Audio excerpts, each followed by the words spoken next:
Wayne Lexi, Okay. What year did you graduate? 42. What are some of the activities you participated in while in high school? FFA, Okay. And what is your fondest high school memory? that's a good question. Graduation. First question, what is your name? My name is Susan Banquet. My last name, my maiden name is Shireman. Okay. What year did you graduate? 1957. Okay. And what are some activities you participated in while in high school? Oh wow, I was in the choir and in girls club, and I went to girls state. Okay. First question is, what is your name? Bonnie used to be Keith, and this is my brother. Hi. Sorry, did I take your seat? Okay. I'm being interviewed here. Excuse me. Pardon me, ladies. And what year did you graduate? 1963. You were the first class to graduate from New High School, which is now 50 years old. Okay. What are some activities you participated in while in high school? Well, I was in band, choir, and I was a cheerleader and a majorette, and I was in Trimascan Thespians, and yeah, that's about all. Back then, girls didn't have a really sports to play. What is one of your fondest high school memories?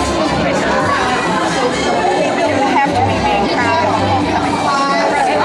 Sally Walters Stansbury graduated in 1956. Okay, awesome. What are some activities you participated in while in high school? Choir. Junior and senior GAA. Manager of the senior class play. Neil Kinley, 1948. Activities you participated in while in high school? Choir, band, basketball, school play. The first question is, just state your name and the year you graduated. Jenny. Well, my married name is Molotov. My maiden name is Landerson. And I graduated in 1967. Okay. And then the first question is, what are some activities you participated in while you were in high school?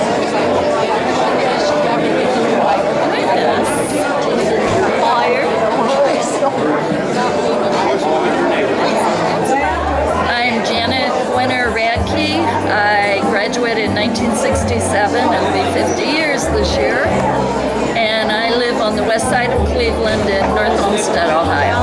Okay. And you? I'm Joanne Margrove Westerman, and I live here in town. And I graduated in 67. I'm not one of the teachers. I graduated. I was Joetta Winter, Klinger.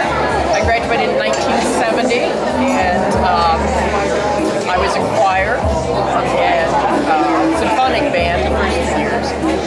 What's my name? Richard J. Gibson. I graduated in 1946. Okay. And you? Ruthie Keel Breyer. I graduated in 1966. Okay. What were some activities you participated in while in high school? Well, mine was FFA and manual training class, but I was extracurricular, but that's about all. Okay. What about you? I was in FHA and Okay. Okay. Just state your name and the year you graduated. David Larkham, 1955. Okay. What are some activities that you participated in while you were in high school? In high school, I was in the junior class play and the senior class play, and I did a lot of working at the local grocery store and made money so I could go to college, and that's what I put my money into college fund. Okay. And what is one of your fondest high school memories? In high school, Yep. Or anytime. You can do either or. I did not know this at the time, but later on in life, in chemistry class, I sort of memorized the chemistry tables. And when I was a student, there was around 110, maybe 110 elements. Today it's 128. Well, one day in 1967 or 68, I flew a guy that named 10 of them. And so his name is Glenn T. Seaboard, and he named element 106, but he also named 10 other items like Einsteinium, Fermium, Californium, Lawrencium, Metacurium, and a few others. So that was sort of fun to know somebody that you picked up what an element was from high school, and then you carried it forward to the end of your life. Nice. One last question. What are you doing now and where do you live? Right now,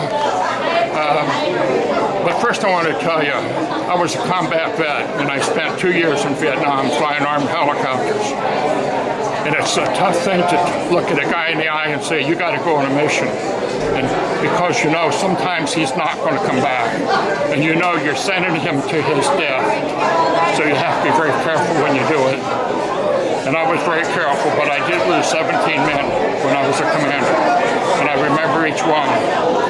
And you have to remember that. But you have a duty and you have to do the duty.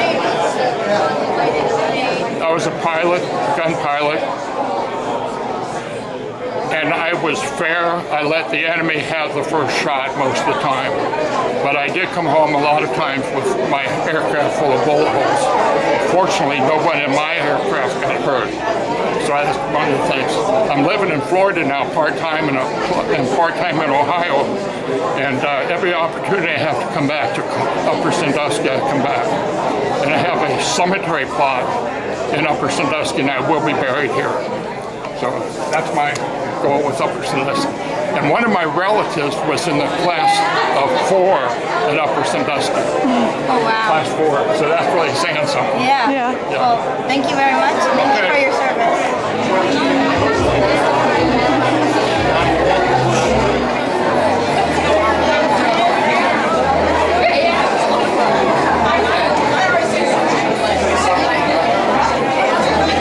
Your name and the year you graduated.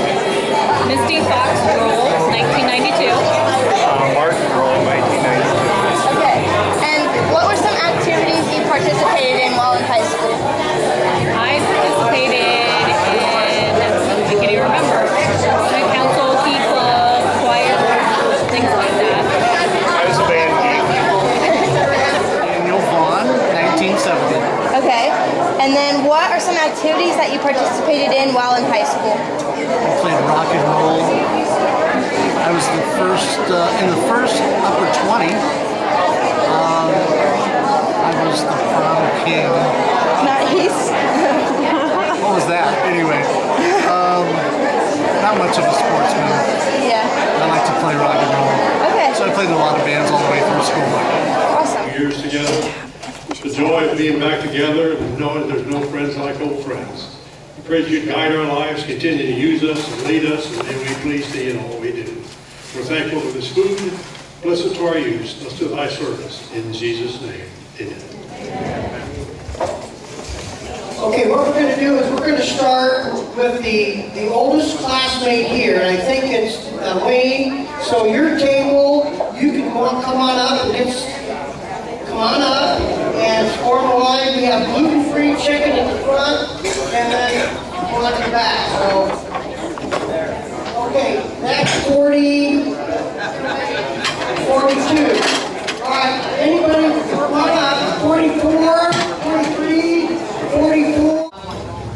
Our special entertainment is going to be for the high school students, and as I announce them, I want them to come up. It's going to be Chad Walkins, class of 17, Aiden Potts, class of 17, Megan Brunke, class of 18, Joey Verduga. Now, wouldn't you like to have a name like that? Wow. And Emma Schoenberger is going to be playing that thing back there. Also, I want to acknowledge Dwayne McClown and Paige Berger, who have been going around videoing this. This will be on videotape, and I'll give you more information later on how you can access that. God, I told you not to say it. Anyway, I also want to thank Mr. Headings. He is our local music director, and by the way, Dusty, read the or the gave the union several weeks ago, or last week, or Monday, was voted one of the best schools in the state of Ohio for their music department. So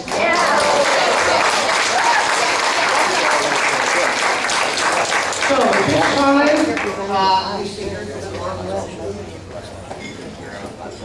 Yeah, get up on the stage. That's why we put the stage here.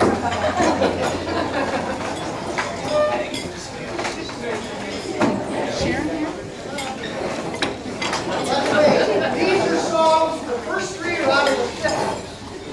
To honor the class of 57. Yeah. Out of the 60s. To honor the 67 class. And the last song, to honor the best class.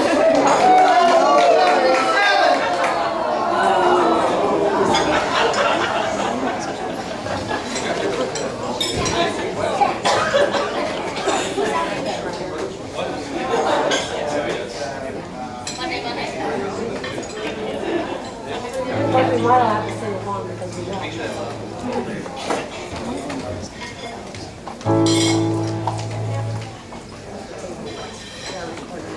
Well, it's 1 for the money, 2 for the show, 3 to get ready. Now go, cat, go, don't you step on my blue suede shoes.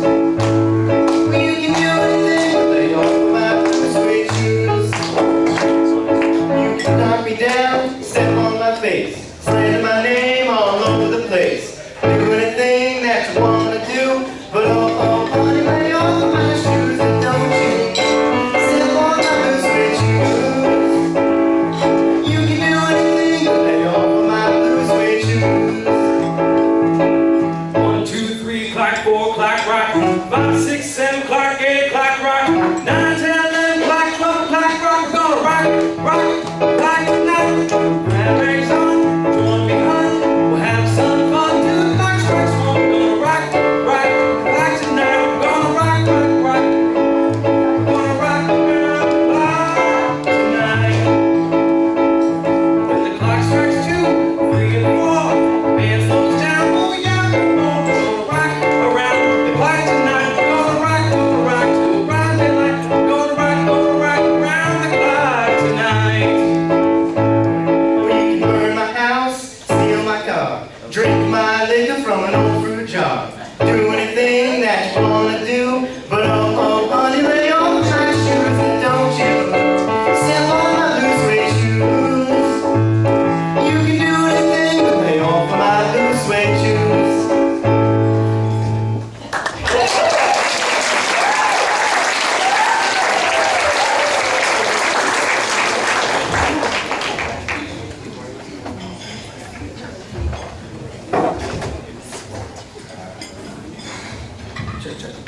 Thank you.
sung at the class of 1977 graduation.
recognize this song from last year. My Father Was the Man. Somewhere over the rainbow, way up high, there's a land that I heard of once in a lullaby. Somewhere over the rainbow, skies are blue, and the dreams that you dare to dream really do come true. Someday I'll wish upon a star and wake up where the clouds are far behind me, where troubles melt like lemon drops way above the chimney tops. That's where you'll find me.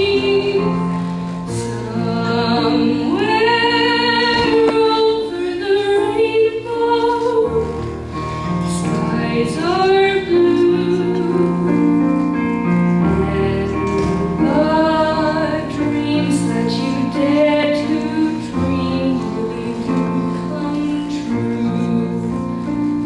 Someday I'll wish upon a star and wake up where the clouds are far behind me, where troubles melt like lemon drops away above the chimney tops. That's where you'll find me.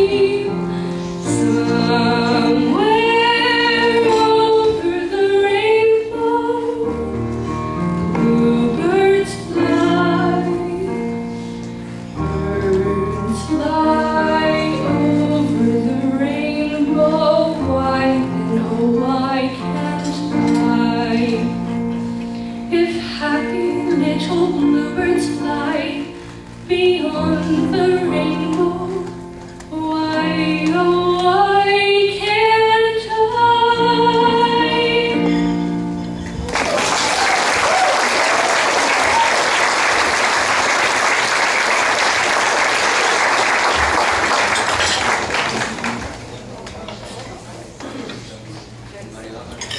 How about those girls?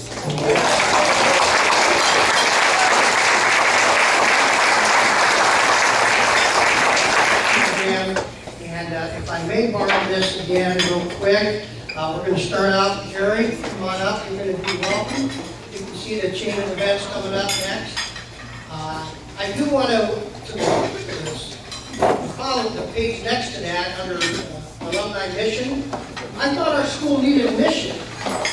Do you think our school needs a mission? Well, so we come up with a mission. I didn't do this. I do want to thank Graham Treadwell. He's not even in the program. He made this program up for me. He didn't put his name in.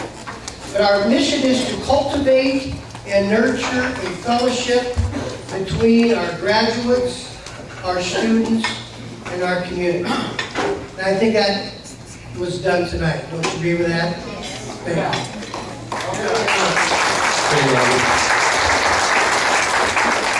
I'd like to welcome everybody here tonight. Without all of you, this would not happen. It takes a group, it takes a lot of work to get everybody together to be here. And without you, it would not happen, so we remember that. And we're going forward for another year next year. At this time, I'd like to introduce my officers. And I'd like to ask them to stand since I'm not going to walk over here. Judy Vendrick, Vice President.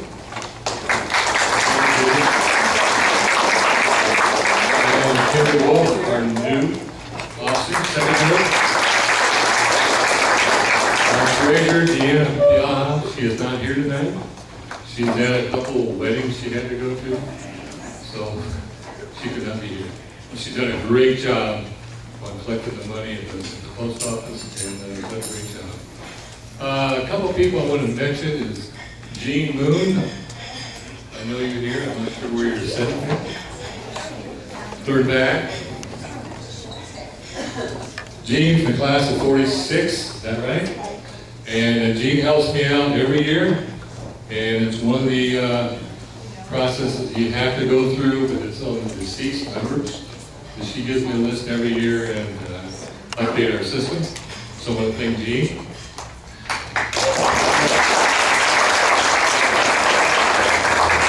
I was talking to Neil earlier, and he feels that this could be over 80 years that the Alumni Association has had a dinner. So let's continue forward. 80 years is a lot of years. Also, say a few words. He said he would. He promised. Okay. I'm here to announce the winners of today's golf tournament. We had folks from the class of 59, 66, 81, 78.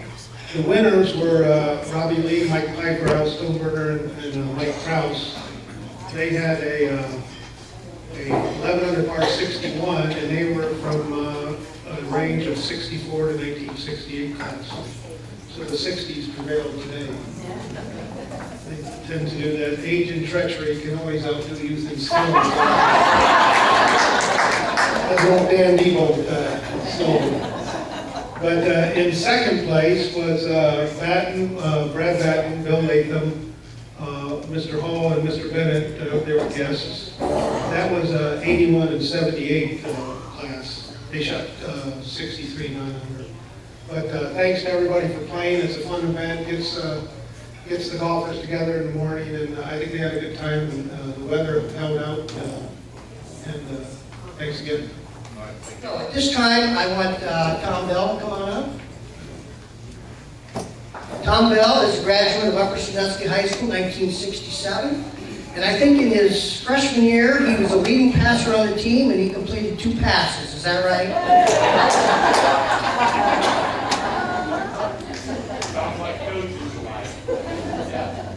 Tom, do you need a podium? Because some people later do need a podium. You sure you don't? You want a microphone? Thank you. It's a pleasure to be here. I see Chris Nammer out there's got his orange and black on as well. Now, want these ladies back here in the back. Do you ladies know what your class motto is? I don't think so. Does anybody know what their class motto is? I didn't think so. I have no idea what the class motto was in class 67. No whatsoever.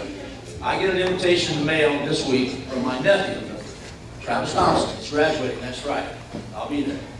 I looked through the invitation, and here's the class motto. It's my speech. It's the whole thing. Sometimes you will never know the value of something until it becomes a memory. Dr. Seuss. Pretty simple, pretty straightforward. And as we think about those memories, they become more valuable all the time. They become more valuable. All right.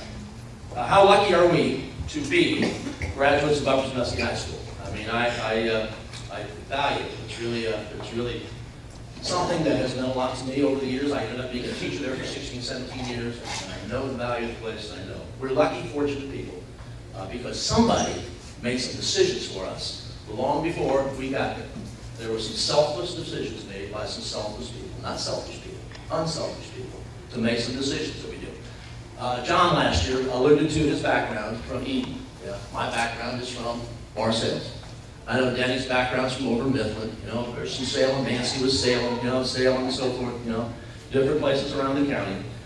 I recall my father, Louis Sylvester Bell, telling me that his father, Merle Orville Bell, was not very happy in the 1920s when they voted to build a brick and mortar building in Marseilles and eliminate the one-room schools. His kids now had to go 4 3/4 miles to school instead of a 1/4 mile down the dusty road to school.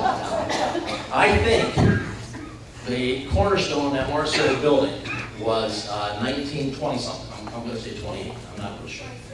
26. Thank you very much. Thank you. I'm not going to ask how you know that because you were hanging out in the bushes back there somewhere. 30 years later, then you see, we come along with all these consolidations. You know, we got Windford to the east of us, Laurel, Ridgedale to the south of us, and Riverdale over here to the west, and Mohawk to the north. And here's Harpster, Marseilles, Salem, and Eden. What are we going to do? What are we going to do? I remember we had a vote in Marseilles, and my mom and dad told me later that they decided to vote in favor of this annexation. It wasn't a consolidation, it was an annexation to Upper Sandusky schools. They decided on the way to vote that they would vote in favor of that. And then they got to talking to John and Helen Heckthorn, that's Mary Russell's parents. And later, they said the same thing. They decided they would vote in favor of this annexation on the way to that vote. The vote passed by 2 votes, and we became a part of Upper Sandusky schools. We became a part of Upper Sandusky schools. Selfless individuals making decisions that have affected us for a lifetime. Marseilles background. We got on the bus before dark 30 in the morning and had one heater in front, and it was cold. Everybody crowded in front of the bus because it was cold on that bus in the mornings. We'd go over and pick up Andre, my cousin, across over down, pick Arnold's and Swable's, Viers's and Harmon's. Last stop was the band Buskers, and then we were into Marseilles. And then the day began. Now Marseilles had 4 elementary teachers for 6 grades. Mrs. Hughes, you all remember your first grade teacher? I'll bet everybody can remember their first or second grade teacher. I had Mrs. Hughes for first and second grade, all the first grade and part of the second grade. Mrs. Hughes lost a son in Vietnam. Son Gordon was killed in Vietnam almost on his 22nd birthday, February of 1968. Her sister, Maribel Stoller, was the other second grade and third grade teacher. And then we had Miss Walton for 4th grade, and then we had Mrs. Barrett for 5th grade. But it was the same person. Rosella Walton got married, and the son got Rosella Barrett, in the 5th grade. And then in 6th grade, we had Ruth Heckman. Now, the rumor was that if you told a lie, she'd wash her mouth up with soap. I never experienced that. I don't know anybody that experienced that, but we were not going to test that because her reputation preceded her. She was a tough. What's that? Seen a rat. Yes. You've seen a rat. You recall that, don't you? Huh? Yes. Not me, but somebody else. Me too. I understand that. Yeah. Then the annexation took place, and we went to Hartster. You guys all remember Hartster? Some of you Salem folks didn't get there, did you? You stayed out of Salem for that. I get on the bus again at dark 30, and ride the bus all the way around, all those stops again, drops off Marseilles. I always get a kick out of people that complain about their kids being on the bus for an hour or something. I don't know how long it took us on this. I really don't know how long it took us. But you know what? The bus rides were part of the fun. They were part of the education. They were part of the education. They really were. Then we get on another bus in Marseilles and go to Hartford. And then 4 buses from Upper Sandusky would pull in with I don't know how many students on them. But there was 5 sections in Hartford, and there was about 30 in each section. So there was about 187 graders in that building.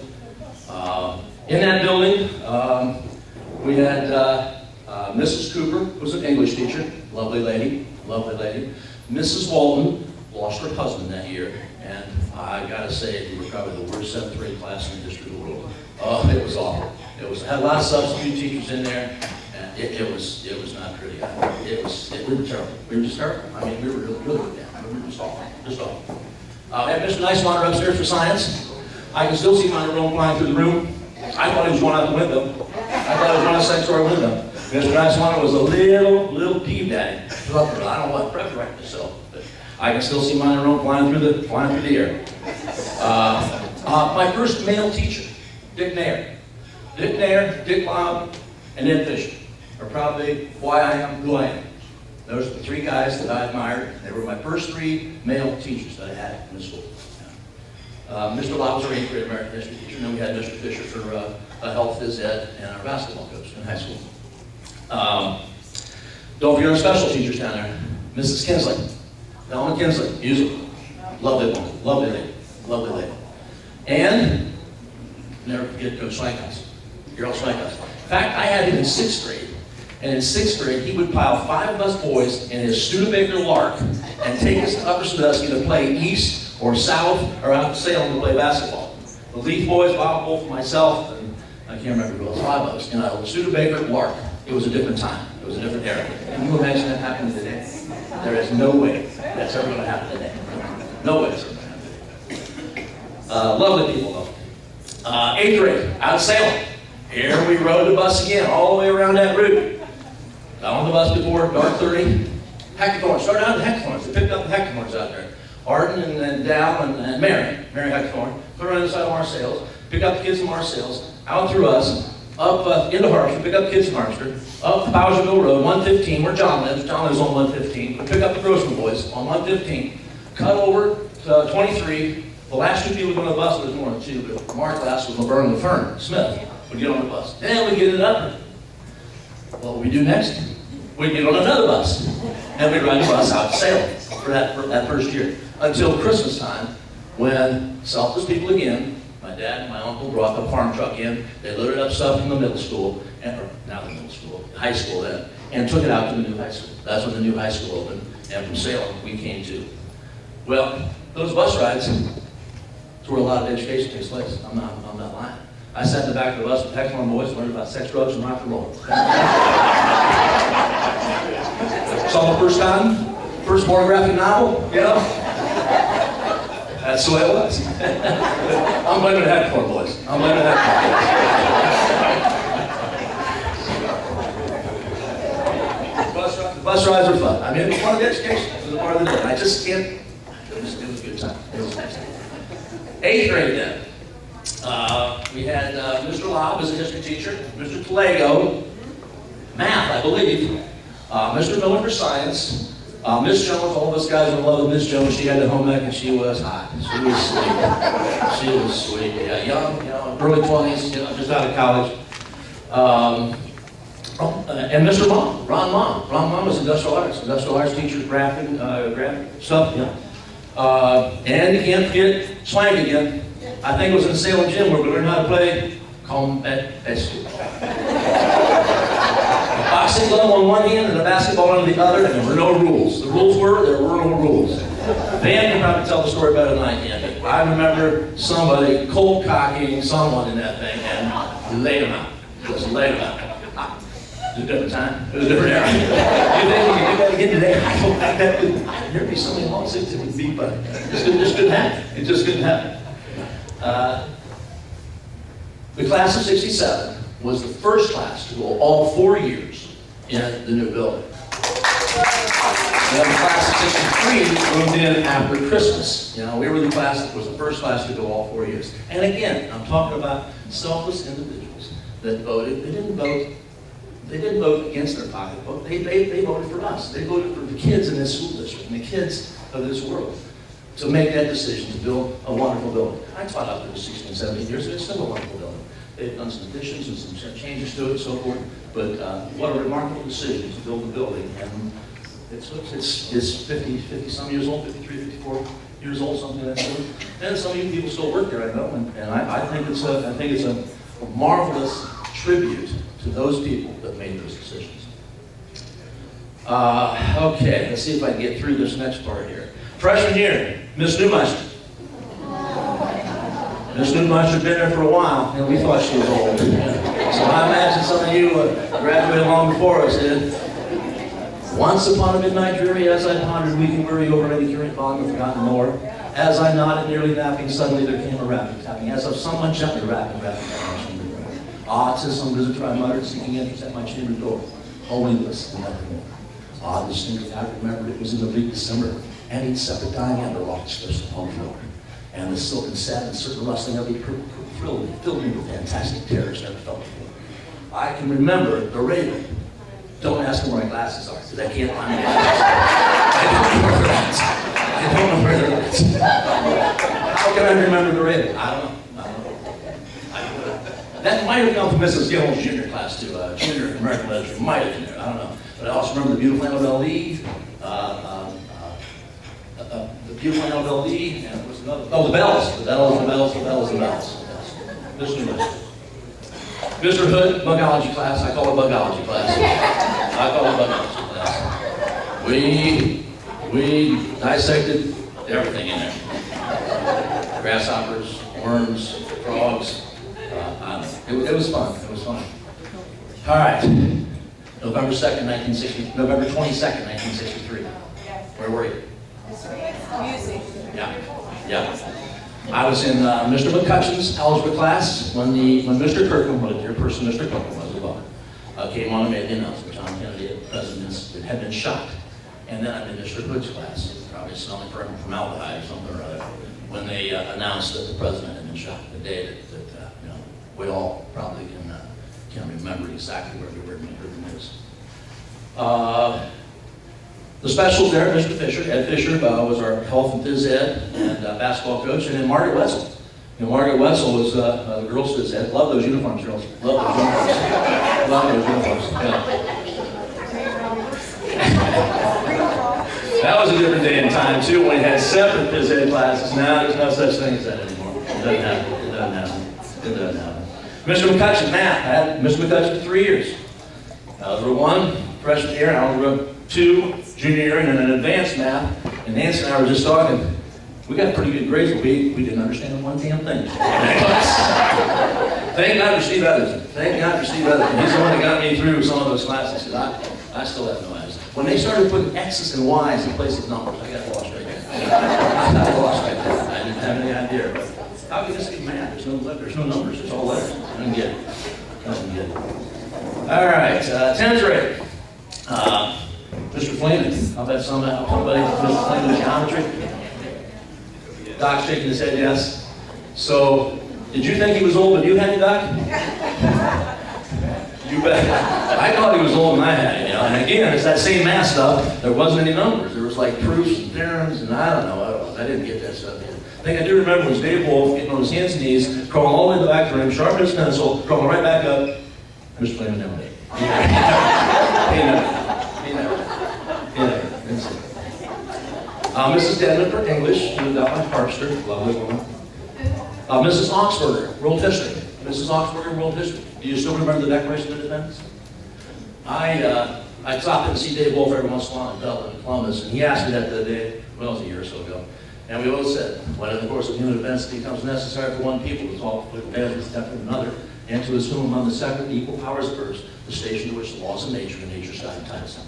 A decent respect of the opinions of mankind declares that they compels them to declare the causes which impel them to separation. We hold these truths to be self-evident, that all men are created, endowed with their Creator with certain unalienable rights, and among these are life, liberty, and the pursuit of happiness. Whenever any government becomes destructive of these ends, it is the right of the people to alter or abolish it, organizing a new government, laying its foundations in such manner as to then shall seem most likely to affect their safety and happiness. Prudence indeed would dictate that governments long established should not be abolished for like and transient reasons. And Jefferson would go, let the facts be submitted to the candid world. It might not hurt that I taught that for about 25 years. It might not hurt. I remember that I taught that. Still may have to wear my glasses, because I still haven't found my glasses. This is my backup pair. I'll tell you the story of the other ones. I finally got blended glasses. After I lost my glasses, I got blended glasses. Dr. Needcore, Dan Needcore, classmate of ours, 67, is my optometrist emeritus. So I got these blended ones. The golf ball didn't look right, so I don't like it. So I stepped up on a tee one day a couple of weeks ago, and I had my glasses on. So I tossed them off the side right there, tee ball, boom, hit it pretty good. Took one step, smashed the hell out of it. Smashed it. Back down to see Dr. Needcore again. Hey, these glasses weren't very good. They weren't very good, I want to do with it, I want to line in them. I don't want that blended stuff in there anymore. All right. 10th grade, I got Mr. Nice one for chemistry. Dan told me this one time, we were talking about, he goes, each out a piece of scratch paper will knock some of these problems out. I don't remember that as such, but he remembered it. Each out a piece of scratch paper will knock some of these problems out. We'll cut you with math again. Mrs. Schrock for American history. Mrs. Schrock was one of those young women right out of college. Here we are, 17-year-olds, and she was a very attractive lady. Had a little John Kennedy New England accent. Let me say dish about that, and idea, and things like that. She was very attractive. We had a crush on her. Mrs. Gimmel. Mrs. Gimmel's English as well. Let me read this again here. Sometimes you'll never know the value of something until it becomes a memory. A memory. I had to give an oral book report in that class on The Great Gatsby. I did very well on it. The memory I have now, the value of that is that it's the beginning where I said, Maybe I can stand in front of groups and give speeches. Maybe I can talk. Maybe I can be a teacher. Maybe I can stand in front of a classroom and be a teacher. Maybe I can do that. That starts right there. I think that seed was set right there. Now we're on to the 12th grade. Don't press, physics. I like physics. I didn't understand it very well either, but it was fun. A lot of fun experiments and so forth with candles and lights and so on. I'm a government teacher, and I was a pretty damn good government teacher, if I say so myself. Our government teacher we had, Mike Emmerich had him as well, I know, right, Mike? Mark. Mark. Steve, yeah, I did that. I had to read his name tag. That's his name tag. That's his name tag. Grandstaff, Doug Grandstaff. He was a football coach, and I decided right then I was going to be a whole lot better government teacher than he was. I mean, he didn't work out very much. He didn't work out very much. I got to be colleagues with Bob Sugar, who was the other government teacher. You know, when I started teaching, I said, you know, my government teacher, I know. He used to come into my room days, I was giving a test, pick up my test, take it down, and give it to you guys. I said, he's got to scratch our head and look at this. We studied this? Is this what we studied? Again, we got good grades. I didn't have to worry about the grades. We got good grades, but we just kind of shook our head most of the time on that one. I think I have saved the best for last. Mrs. Kinley, Nora Kinley. What a wonderful, wonderful person and a wonderful English instructor. Ill fares the land to hastening hills of prey, where love accumulates and then decay. Princes and lords may flourish or may fade, but bold peasantry, their country's pride, when once destroyed, can never be supplied. Don't ask me why I know that. I don't know. But it struck me at the time as something that I liked. And Mrs. Kinley was an excellent teacher of writing. Again, let me read this motto. Sometimes you will never know the value of something until it becomes a memory. My memory is she read my report on Robinson Crusoe from the class. There was a lot of smart people in that class, and she picked mine to read. And again, I'm saying, maybe I can do some writing. Maybe I can write. Maybe that's something that I have the talent, have the skill to do. I might be able to write. It comes from right there. You never know what kinds of things are going to happen like that. I had a student call me, former student, 25 years ago. I got a call from her, sitting on the back porch, had no idea who the call was from. She says, Mr. Bell? I said, yeah, she introduced who it was. She said, I want to thank you for what you did for me in your government class. I said, oh, what was that? She said, today I was appointed by the governor to be the domestic relations court judge in Fairfield County. And I want to thank you for what you did for me. I said, well, you're welcome. She goes, you took my senior book and you wrote in my senior book, Read My Lips, Law School. I didn't know I could be a lawyer until you told me. It wasn't a marvelous thing to happen. All right, let's see. Moving on. Don't ask for my glasses, are you? Because I still don't wear my glasses. All right, in conclusion, how fortunate are we to be alumni of Robertson High School? What a great opportunity, great chance we've had. Public education, it's worth supporting, it's worth voting for. Support our public schools.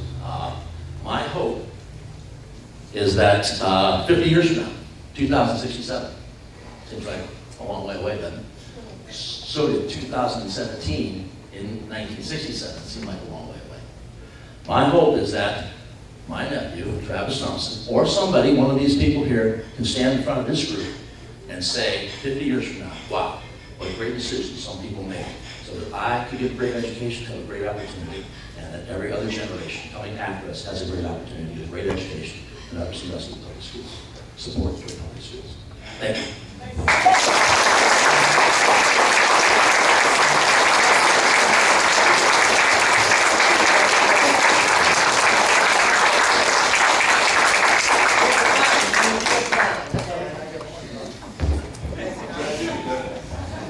At this time, by the way, Danny Vaughn, just give a hand to Danny Vaughn. And thank you.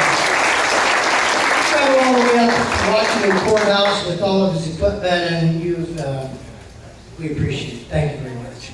At this time, we are going to, today is Armed Forces Day. And I'm going to ask David Larkin, the class of 55, to give a tribute to our veterans.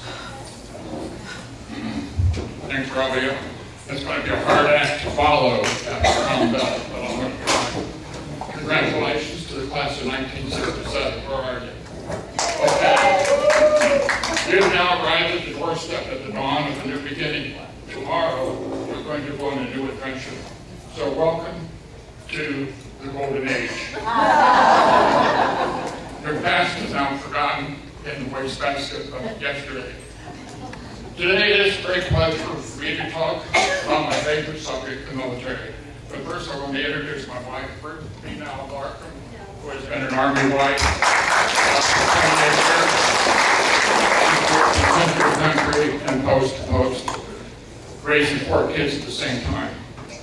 It's an honor to be with you tonight as we come together, put the spotlight on the class of 67.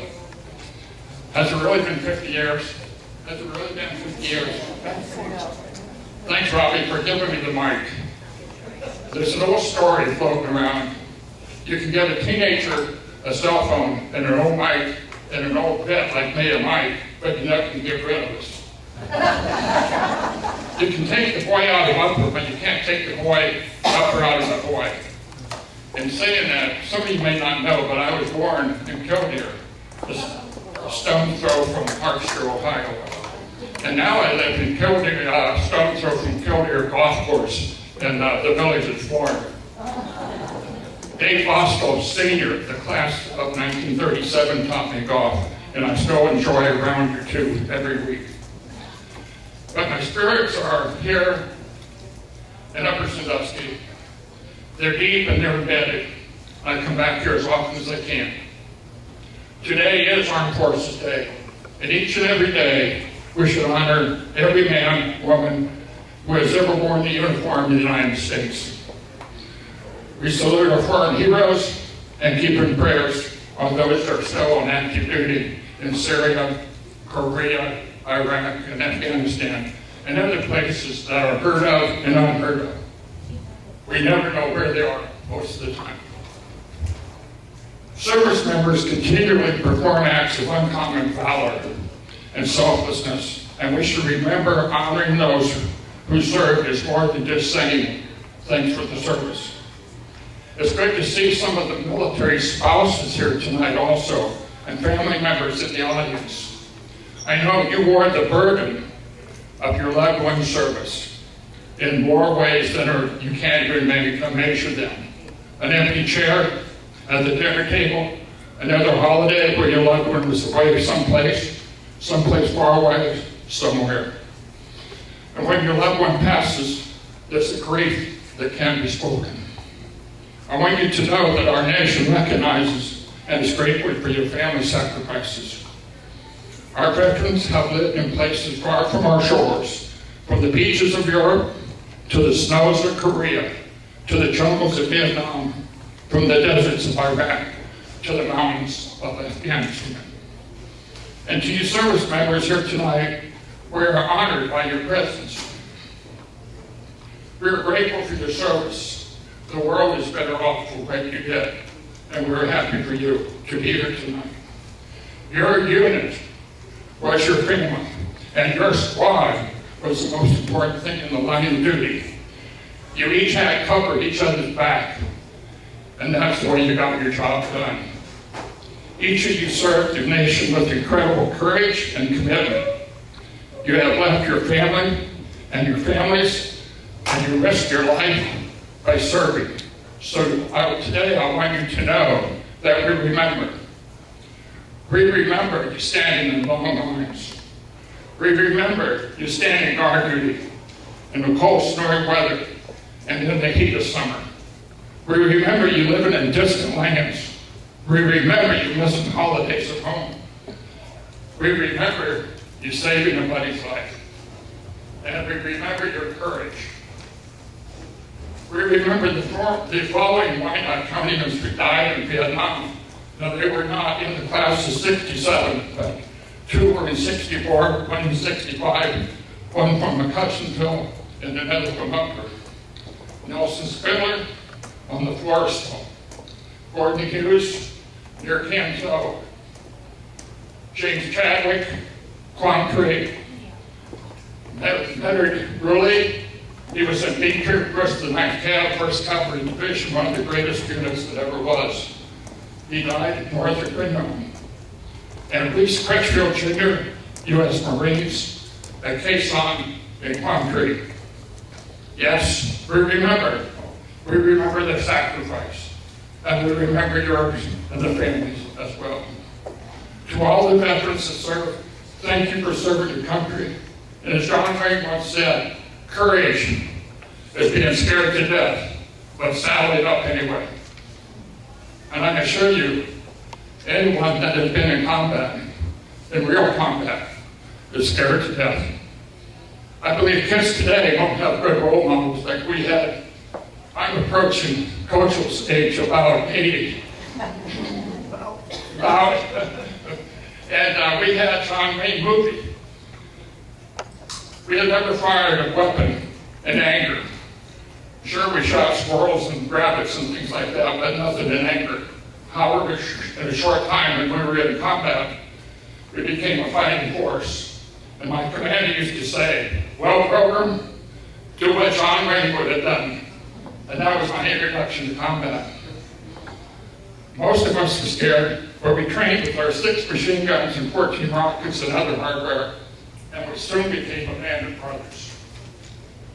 And Shakespeare wrote a few years ago, we few, we happy few, we band of brothers. For he today that sheds his blood with me shall be my brother. And until the whole world knows peace, the world can take comfort in knowing that men and women of the United States Armed Forces are standing watch on freedom frontier. In doing so, future generations will carry on the legacy of service and sacrifice that we saw and read about from the French and Indian War, from the Revolution, from Colonel Crawford burning at the stake, from the War of the Rebellion, World Wars I and World War II, from the jungles of Vietnam, and of the desert wars in the Middle East. We should honor and cherish our veterans. They served in a country they never knew and helped the people they never met. I know of no better words to capture the selflessness and generosity of every man and woman that has ever worn the uniform. And that's why our military will always be the best that America has to offer. And that is why people who never met our veterans, who never knew you, will always be grateful for your service. You won't remember what I'm saying tonight, but you will never forget what our veterans have done. So now, for those of you who have served in the service, men and women, please stand and be recognized. I would like to see you. All veterans, please stand up.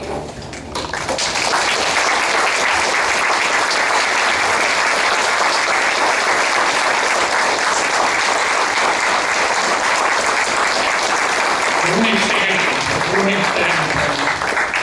As a former combat commander, I salute you. Thank you for your service. Welcome home. May God bless you. May God bless the United States of America.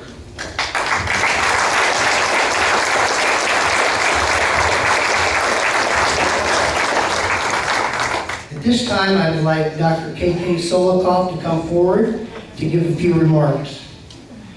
I said a few remarks. By the way, he will, this is really funny. I'll help you up here, okay? He's going to sit down, if you don't mind. Okay. This was written in his will. I, Constantine Kocho Doni Solokoff, will my name to John Smith.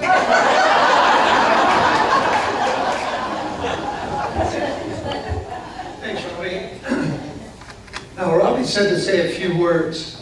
Obviously, he didn't look at my senior picture in the 1947 Orange and Black Annual, and next to my picture was the words, "The windy satisfaction of the tongue." I did see that picture. I did read that. I was very hesitant to have him speak to it.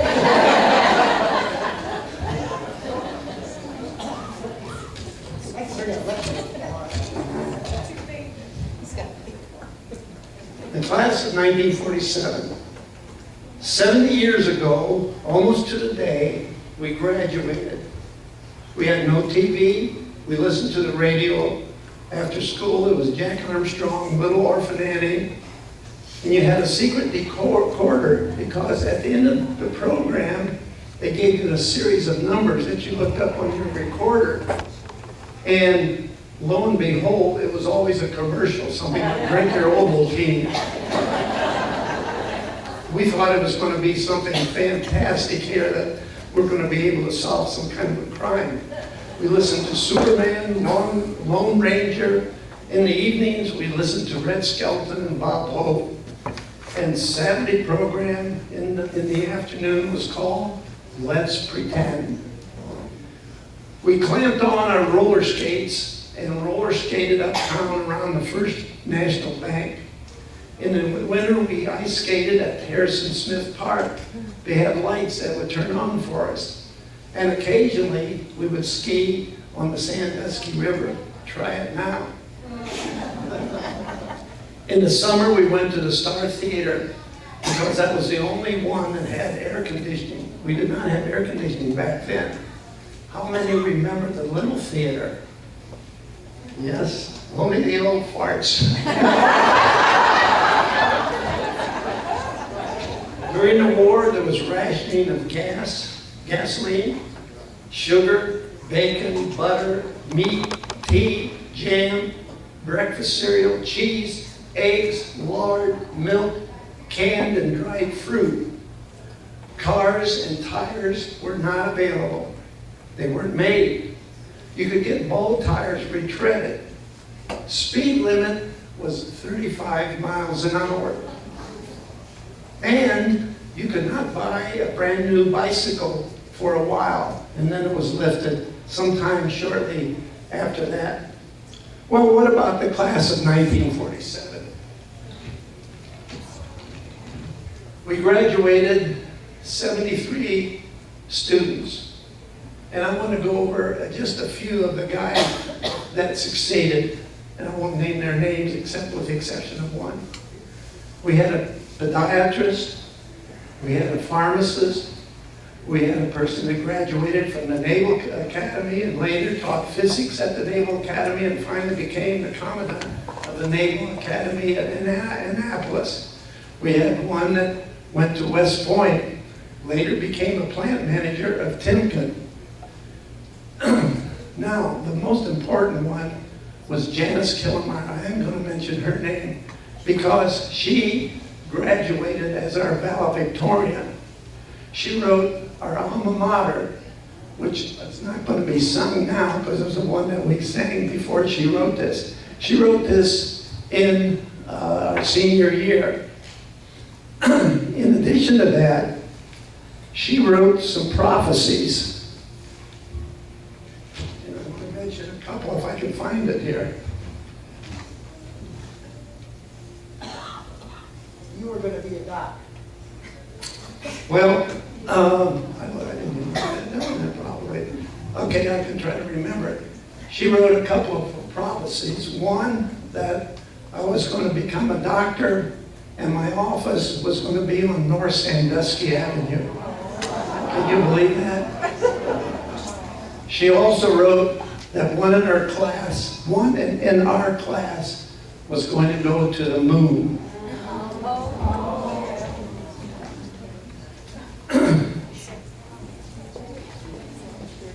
Janice died a few years ago when she battled colon cancer for a couple of years. We had another student that has written and published several books.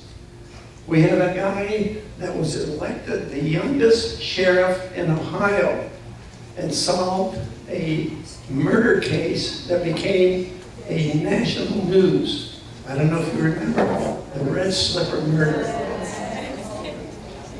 We had one that became a music professor in the University of Pennsylvania. We had a guy in our class that played the trumpet in the summer with big bands as a sophomore and a junior in high school. Later, he made documentary movies all over the world. He still plays with local bands in Atlanta, Georgia. One was the secretary of a national news anchor. One owned an electrical store and business. One sang and made TV, radio commercials. A few in our class moved before graduation. One that moved before graduation became a PhD physicist and worked at Mattel. Another one that graduated owned a business in, I forget the state now, Dory, help me out. But he had a factory. He owned a factory that made the large equipment for sawmills in New Hampshire, that's right. That made equipment for sawmills.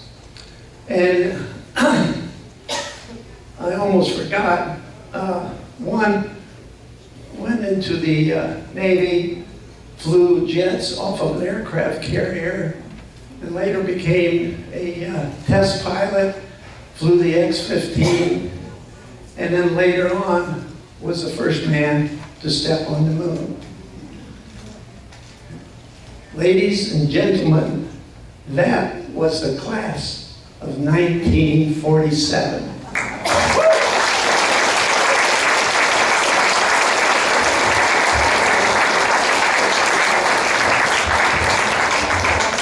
For our 50th reunion in 2007, we put out a booklet like this. And 41 classmates returned information about themselves and what they have been doing over the past 50 years. Now, I think we should have gotten together because I'm going to talk about the things of our class. You might be interested in knowing that of those 41 classmates, 32 went on to continue their education and or training of some type. 11 men went into the military and then on to higher education. We are scattered over 11 states.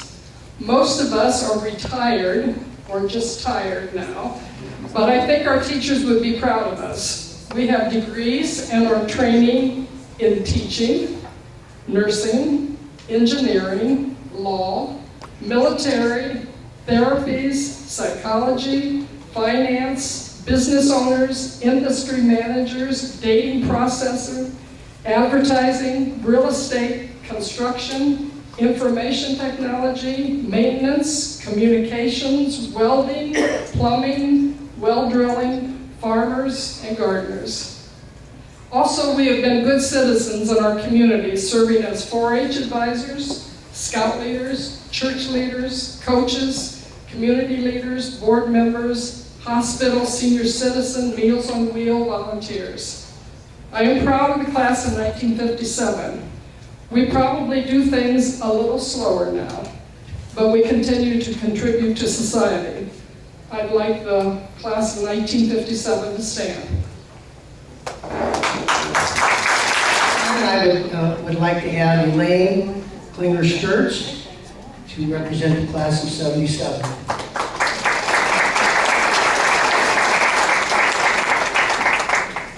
Thanks for volunteering me.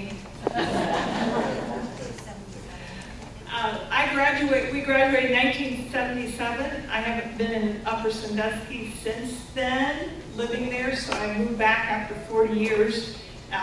Things have changed and things are the same. To give you a little highlights of our class of 1977, some of the highlights: we took a band trip to Detroit, marched in the Hudson Parade. That was a huge event.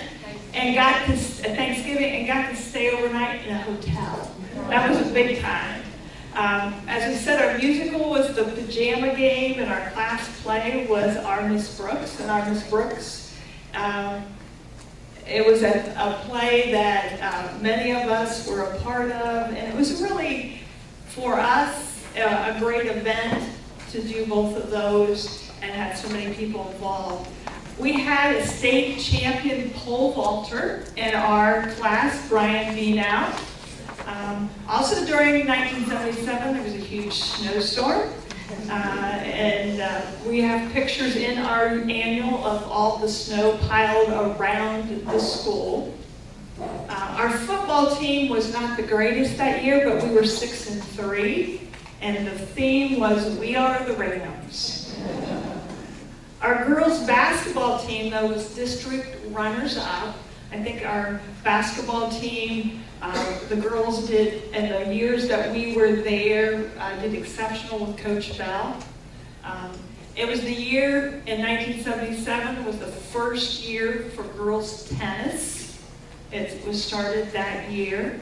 And our homecoming queen was Karen Vaughn, now be now. But when I asked several on Facebook what difference our class, what would make the big impact on our class, the first thing that was said was our teachers. And Tom Bell mentioned that earlier and relating, and we were talking about who were our elementary school teachers. I can name all 6 of mine. And 5 of them retired after our class. And 1 quit teaching. And that was Marseilles. But when I think about our class and the impact the teachers made upon us, they guided us, mentored us, gave of themselves, and poured themselves into us. And I'm just going to give you a few examples. Mr. McDonald, Mr. Mack, as we all called him, providing those trips, parades, and the excitement of going to band. And you never knew when he was going to go running through into class or have some excitement going on. And Tom Bell mentioned, and somebody coached Nice Swanner. We called him Coach. Thank you very much for coming, and have a great evening.